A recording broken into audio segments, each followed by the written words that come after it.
passe avec mes cheveux quand je les attache puis qu'ils sont encore un peu humides. Je vais juste les attacher pour l'instant. On n'a pas le choix, ok? Parce que, ben salut tout le monde premièrement. J'espère que vous allez bien. Aujourd'hui, ce qu'on va faire, c'est un Get Ready With Me parce que 1, ben ça fait longtemps que j'en ai pas fait sur ma chaîne YouTube. 2, ça me tentait. Et 3, ben c'est l'automne, hein? Fait que qui dit automne dit maquillage d'automne sur YouTube. Donc je vais vous montrer comment je fais mes cheveux. J'ai bien hâte de décoiffer parce qu'en ce moment, ils ont l'air absolument de rien. Ma face aussi, j'ai quand même hâte de la faire. Je pense qu'on va y aller pour une espèce de petit smoky un peu vert. Parce que j'utilise jamais cette couleur-là, mais cette semaine, je tombais sur des photos de ce compte-là sur Instagram. Julia Adams MUA, et je trouve ça magnifique. Elle a les yeux verts, puis pourtant je trouve ça vraiment beau, fait que j'avais envie de faire un truc dans ce genre-là. Étant donné que moi aussi j'ai les yeux comme brun-vert, mais que je trouve que ça me va pas bien, fait que je vais comme essayer de sortir de ma zone de confort aujourd'hui, pas vous faire un truc qui est 100% neutre, puis je trouve aussi que c'est des belles couleurs d'automne, bref. Alors avant même de maquiller, on va commencer par les soins comme d'habitude, sauf qu'aujourd'hui la vidéo est en collaboration avec Clarins pour cette partie-là, donc je les remercie grandement. En fait, un produit que j'aime bien utiliser ces temps-ci, je sais pas si vous le connaissez, c'est l'eau de confort nettoyante express qui sent bon la pêche. Je vais vous en parler en me l'appliquant sur le visage. Moi, c'est un produit que j'ai connu quand j'étais cosméticienne à l'époque et ce produit me fait toujours autant capoter. Donc j'en mets un petit peu sur un coton démaquillant réutilisable et je vais juste passer ça partout dans mon visage pour avoir cette fraîcheur et cette odeur.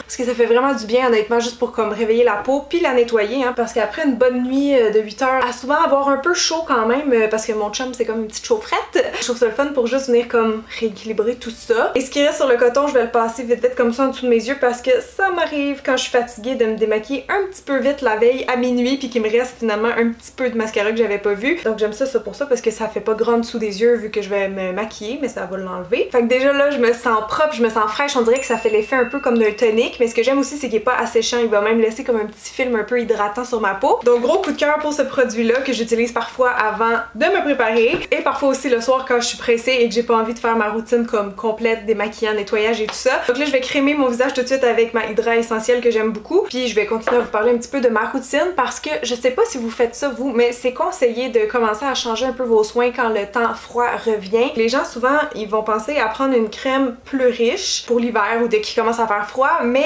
pensent pas nécessairement à changer leur démaquillant, puis pourtant ça joue beaucoup dans la balance aussi. Donc c'est pour ça que mettons si moi j'aime ça utiliser exemple une eau micellaire l'été parce que c'est frais, ben à l'automne ou à l'hiver j'aime ça changer pour un lait démaquillant parce que c'est vraiment plus hydratant pour la peau, ça laisse plus comme un petit film protecteur aussi. Donc ça c'est le lait démaquillant velours de Clarins qui est pour les peaux normales à sèche. Donc ça dépend qu'est-ce que vous avez comme type de peau, mais ils ont genre 15 produits démaquillants et nettoyants pour vraiment convenir à tous les besoins. Fait que je vous présente les miens. Moi j'ai une peau normale à déshydrater. Après avoir utilisé ça, ou ça quand je suis pressée, ben je vais utiliser mon nettoyant moussant qui est au beurre des karités. Celui-là en passant il est vraiment pour les peaux plus sèches à sensibles, donc ça dépend vraiment de votre type de peau, mais je l'aime parce que t'en prends juste un petit peu, ça mousse bien mais tu sens que ça assèche pas ta peau, c'est vraiment comme un nettoyant qui est en formule crème. Et quand j'ai le temps, quand je suis une bonne fille, avant ma crème je vais aussi mettre la lotion tonique parce qu'on est censé faire ça tout le monde dans notre routine de soins de peau, ça rééquilibre le pH de la peau en fait. Donc ça c'est pour les peaux normales à sèche, celui qui est à la camomille. On peut l'utiliser avant le maquillage aussi d'ailleurs, ça aide à prolonger la tenue, mais là comme j'ai déjà ma petite eau express, je vais juste comme crémer mon visage puis on va être terminé avec tout ça puis on va pouvoir passer au maquillage. Allez-vous être déstabilisé si je commence avec le teint aujourd'hui puisqu'on dirait que j'ai le goût de commencer avec ça? Vous allez sûrement reconnaître des produits de ma dernière vidéo unboxing, mais c'est ça, il y en a que j'ai pas eu la chance de tester encore, fait que je peux vous donner mes premières impressions en même temps. Comme ça ici qui est l'hydratant lumineux de MAC en Pink Light. Je croyais que c'était pour le corps, mais en fait ça m'a l'air d'être pour la face. Fait qu'on va essayer ça tout de suite. Je sais pas si on va voir beaucoup l'effet parce que ça m'a l'air assez naturel. Ça fait pas vraiment un effet strobe, c'est très léger. Merci Mac pour ta participation. Puis là dans les fonds de teint, honnêtement ceux que j'ai à tester ces temps-ci, c'est ces deux-là que vous avez vu dans ma dernière vidéo, sauf que lui là, je viens de le réessayer sur ma main puis comme il me fait peur, honnêtement. La texture est vraiment mousse, fait que c'est un peu sec, puis déjà sur ma main ça marque énormément, fait que j'ai peur dans le visage. Puis la teinte c'est trop chaud puis c'est trop pâle pour moi, fait que je veux comme pas me risquer parce que ça pourrait tout gâcher le look. Donc je vais plutôt réutiliser mon Ultra HD de Make Up Forever parce que pour vrai je l'avais pas utilisé, je pense que j'ai jamais utilisé officiellement. Puis il est vraiment bon, genre je suis surprise, comme je sais que c'est un fond de teint qui est populaire mais je suis genre waouh, il fait vraiment un beau fini je trouve. Vous me direz dans les commentaires vous c'est quoi votre fond de teint préféré en ce moment? J'imagine que vous changez de temps en temps là, comme moi. Moi j'aime ça les trucs bien naturels puis lumineux. Celui-là par contre le Ultra HD il est pas super lumineux, il y a un fini plus naturel, désolée j'oublie toujours de fermer mon sel. Mais au moins il y a une bonne couvrance puis il fait pas comme artificiel sur la peau je trouve. Je me sens comme une vraie beauty guru en commençant par mon teint. Le truc en passant, si vous trouvez que votre fond de teint fait pas naturel sur vous, là, c'est vraiment tout le temps exfolier, hydrater, faut partir avec une bonne base.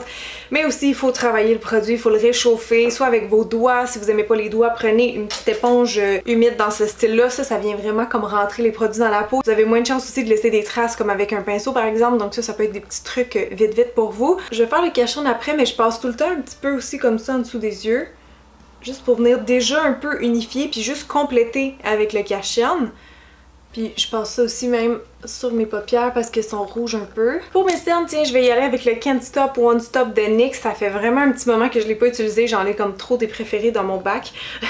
Lui, il était comme tombé au fond sûrement, donc je vais juste comme refaire un essai avec. Mais de mémoire, il était bien couvrant. J'en mets un petit peu aussi en haut parce que tantôt j'ai enlevé 2-3 poils à la pince à épiler.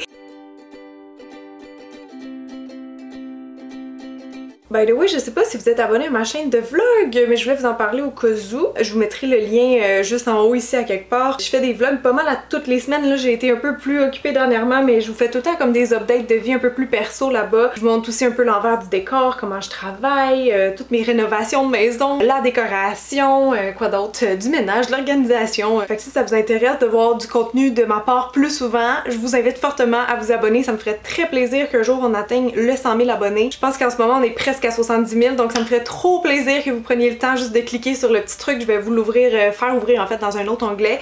Comme ça vous allez pouvoir rester ici avec moi aussi pendant que je me prépare avec vous. Et là on va aller fixer ça tout de suite. J'ai vu une maquilleuse que je suis sur Instagram hier dire que cette poudre là de Charlotte Tilbury que j'ai ouvert dans la dernière vidéo avec vous était très bonne pour le dessous des yeux et j'ai pas de misère à le croire vu qu'elle semble avoir un petit effet brightening. Donc je vais l'essayer quand même avec un petit pinceau stippling comme ça, juste pour pas aller en mettre trop au cas où. On sait jamais comment ça réagit des fois les poudres avec les cache-cernes et tout ça. Pour l'instant ça semble bien, mais je vois que j'ai foncé un petit peu en dessous des yeux. Comme c'est pas devenu plus pâle, peut-être qu'il faut vraiment avoir le teint plus foncé pour avoir l'effet illuminateur là.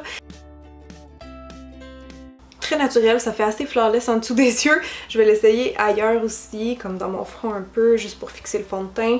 J'en mets aussi légèrement des fois dans mon sourcil parce que si il reste de la crème hydratante puis après ça je vais maquiller ça, ça tiendra pas. Pour le reste du teint, je vais attendre en fait tout ce qui est blush, contour, highlight. Je vais voir dépendant de où le look s'en va avec les yeux et tout ça, mais je pourrais quand même faire mes sourcils tout de suite, donc juste comme avoir ma base de fait. Je vais utiliser le High Definition Eyebrow Pencil de Pupa en 001. C'est aussi un produit qu'on a unboxé la semaine passée. Je l'ai testé une fois à date puis il me semblait très bien. Le Fenty, j'ai continué de l'utiliser, mais pour être franche, il est vraiment translucide, fait que je trouve ça un peu long le matin, surtout que c'est une pointe fine comme celle-là. Le Pupa, je le trouve un peu plus pigmenté, mais c'est vraiment dans le même style. Il est pas gras non plus. Il s'applique bien, il fait vraiment naturel. Il est pas waterproof ou très longue tenue par contre, là, mais moi j'ai pas remarqué qu'il avait coulé ou quoi que ce soit dans la journée.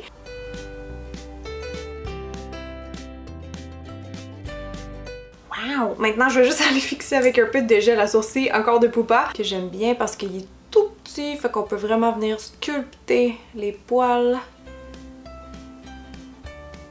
J'ai primé mes paupières, donc on va maintenant être prête à passer au maquillage des yeux. Je vais prendre la palette Born to Run aujourd'hui parce que je sais que vous êtes nombreuses à l'avoir. Je vais commencer un peu avec des couleurs chaudes dans le creux, puis plus ça va aller sur la paupière mobile, plus on va rendre ça smoky et avec un peu de vert à l'intérieur. Mais là, j'ai comme le goût de partir vraiment chaud avec cette couleur-là ici qui s'appelle Baja, sur un pinceau estompeur comme ça vraiment large là, pour avoir quelque chose de très diffus. Je vais venir déposer ça au creux de l'œil.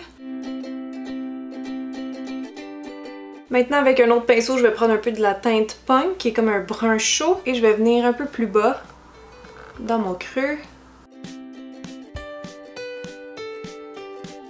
Maintenant que c'est fait, avec un petit pinceau crayon, je vais mélanger un petit peu de la première teinte Baja avec Riff, juste pour avoir une espèce d'orange brûlé que je vais aller déposer sous les yeux. On va répéter un petit peu ce qu'on a fait en haut. Tantôt ça deviendra plus smoky, mais justement pour faire une espèce de transition puis vraiment agrandir les yeux, je vais commencer par cette méthode-là. J'avoue quand même que quand on fait son teint en premier, c'est un gros avantage pour cette étape-là parce que le cache-cerne il est tout beau en dessous puis ça aide vraiment. Au coin externe, je m'assure de joindre le haut et le bas de mon œil. Là, ce que je veux faire, c'est reprendre mon cache-cerne NYX, juste le racler bien comme il faut pour avoir juste un peu de produit pour aller nettoyer sur ma paupière mobile. Petit pinceau synthétique comme ça, ça va juste permettre de bien appliquer le produit. Je vais commencer à rentrer un peu du foncé dans tout ça, donc je vais prendre la teinte ici qui est comme un genre de mauve un peu gris foncé, que je pense que ça sera beau après avec un peu de vert. Je vais remplir mon petit triangle ici là au coin externe. Je vais me laisser un peu d'espace quand même pour ajouter du noir tantôt. Je vais commencer à fondre ça, comme à pousser ça vers le milieu de ma paupière mobile. Je vais pas changer de pinceau comme je veux une certaine progression, mais là je vais prendre la teinte Jet qui est noire et je vais comme ajouter ça à la fin de ce que je viens de faire. Donc vraiment là au coin externe. Gardez un petit pinceau quand vous faites ça parce que le noir ça pardonne pas. Et après au besoin là je peux prendre un pinceau qui est un peu plus large comme celui-là, que c'est un pinceau creux mais il y a une petite pointe au bout, puis là juste venir comme dégrader doucement le pigment avec les autres. Je trouve ça vraiment étrange que l'espèce de gris que j'ai mis au coin externe ressorti bleu quand dans la palette il est si mauve. Je vais quand même continuer avec le vert, suivre mon idée principale, mais au besoin j'irai comme enlever un petit peu de bleu avec une autre couleur par après. Donc je vais prendre la teinte Wanderlust. Ouh, c'est un super beau vert, wow! Ça s'applique vraiment bien aussi, un beau fini lumineux, c'est comme un vert forêt. Je commence déjà à le mélanger doucement avec ce que j'ai à la fin de ma paupière mobile. On va maintenant reprendre du noir avec un petit pinceau très précis et commencer à rendre le bas de l'œil un peu plus smoky. J'ajoute ça au coin externe dans le ras de cils, moins large que quand on est allé déposer le orange tantôt. J'ai repris un petit peu de la teinte brune punk juste pour aller faire un genre de fondu entre mes deux couleurs, étant donné que le orange jusqu'au noir c'est comme pas naturel vraiment. Donc je rajoute de ça un petit peu entre les deux, vous voyez, juste pour venir comme fondre le tout. Pour ajouter un petit peu de relief et de texture sur ma paupière mobile, je vais essayer d'ajouter ce fard à paupières là de Pupa que je vous avais parlé, je l'adore. Je sais pas si la collection est encore disponible, mais mon dieu, c'est genre des petits pigments brillants super beaux. J'en prends juste avec le doigt comme ça, puis je vais aller tapoter ça au centre de la paupière, juste pour donner un peu plus de relief au vert. Au coin interne, je pense qu'un petit pop de doré comme ça serait vraiment parfait. Eyeliner time. Je vais essayer de faire quelque chose de fin mais assez long au coin externe.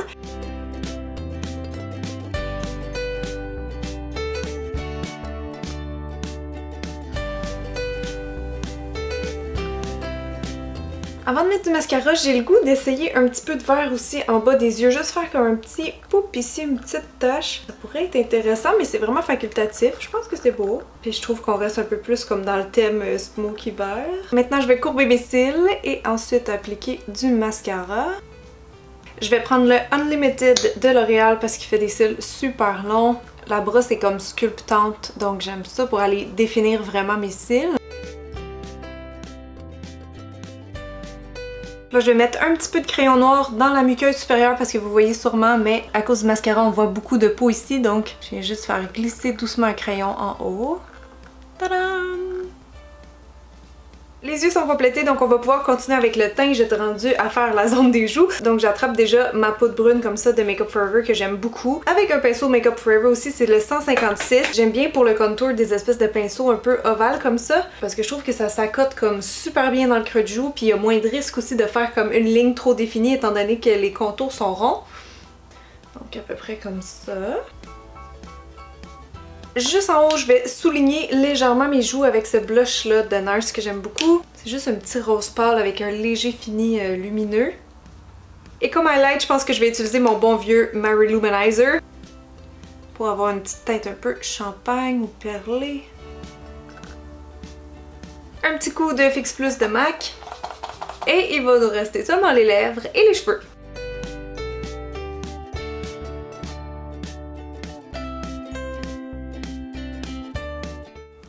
C'est complété, ça m'a pris un peu de temps à trouver un genre de combo pour les lèvres. Dans le fond, j'ai juste légèrement overline avec un crayon un petit peu naturel de chez MAC, puis par-dessus j'ai mis un rouge à lèvres Stay Matte de Rimmel. Là, il resterait juste les cheveux. On a besoin de faire quelque chose avec ça. Oh my god. Je vais essayer de me faire une raie à peu près au milieu.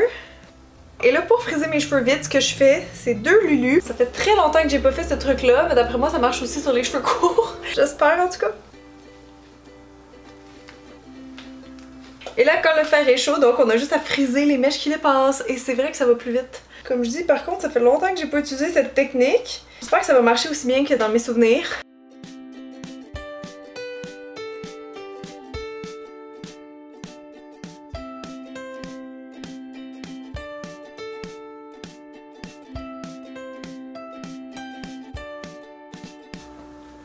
j'ai eu peur. Ok, ouais, ça marchait mieux dans mes souvenirs. Sûrement parce que j'avais les cheveux longs avant. Bon ben, never mind, je vais juste les friser comme je fais d'habitude.